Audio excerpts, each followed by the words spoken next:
Thursday practice is in the books here in Ashburn as the Washington Commanders at 7-2, sitting atop the NFC East Division. They're getting ready to play the AFC North Pittsburgh Steelers, who come into Northwest Stadium on Sunday for that 1 o'clock showdown with a 6-2 mark. This is going to be an exciting football game, and it's a game that, in my opinion, is going to say a lot about both teams. You know, Pittsburgh, the first month of the season, you know, they played some pretty formidable opponents. They really did. But the last month, they've played teams that don't have winning records. So it's going to be interesting to see exactly how, you know, they're going to come in and play against a red-hot Commanders team. Washington, over the past, 7-8 games, they've done everything. I mean, they've won 7 out of their past 8 games, and the way they're doing it by committee. They're also winning games that maybe they shouldn't win. We all know about the Bears comeback, the Hail Mary pass. But last week against the New York Giants, Washington was a team that didn't play their best game, but they still beat a divisional nemesis, a team that had given them fits over the years. So for my money, Washington comes into this game as a favorite, as a team that more than likely should win this football game, but there are a lot of variables that play a part in that.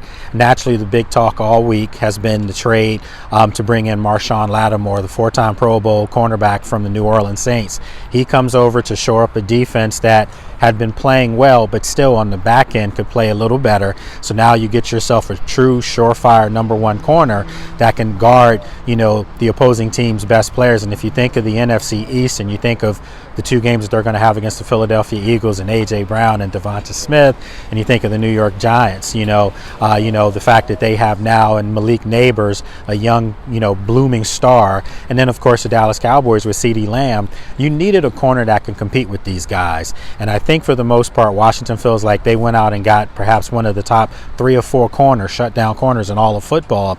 It's going to be interesting to see if Marshawn plays on Sunday, because we know he's still nursing an injury, a hamstring injury. Sometimes those injuries go away really fast, but I think for the Commanders, they're going to do everything they can to do, everything to give Marshawn the proper care. So if he doesn't play Sunday, then perhaps he makes his debut for the Commanders against the Philadelphia Eagles. I just think he's everything you look for in a top corner in this league, from his length with his arms, his play speed, his physicality, his ability to match any receiver in the league. His quick guys, bigger bodies.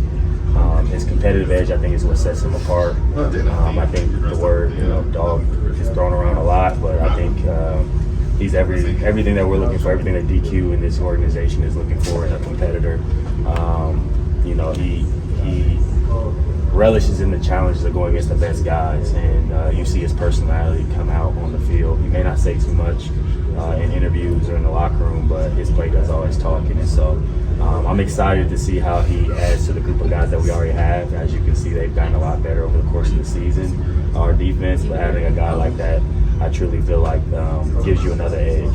Again, this is going to be a football game that's going to say a lot about both teams. It's going to signal if Washington is indeed, an NFC threat. The Detroit Lions right now sit atop the NFC, is perhaps the best team in all of football. I know the Kansas City Chiefs, who are undefeated, have a lot to say about that.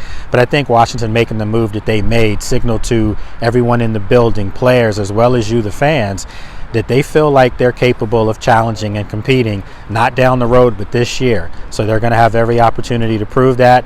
It starts Sunday because you're going to have a playoff-worthy team in the Pittsburgh Steelers. Some notes for you. Mike Tomlin, Pittsburgh coach, is 13-4 with the Steelers coming off a bye. And in fact, Pittsburgh Steelers have a 7-game winning streak coming off of bye, so it's going to be something that has to give.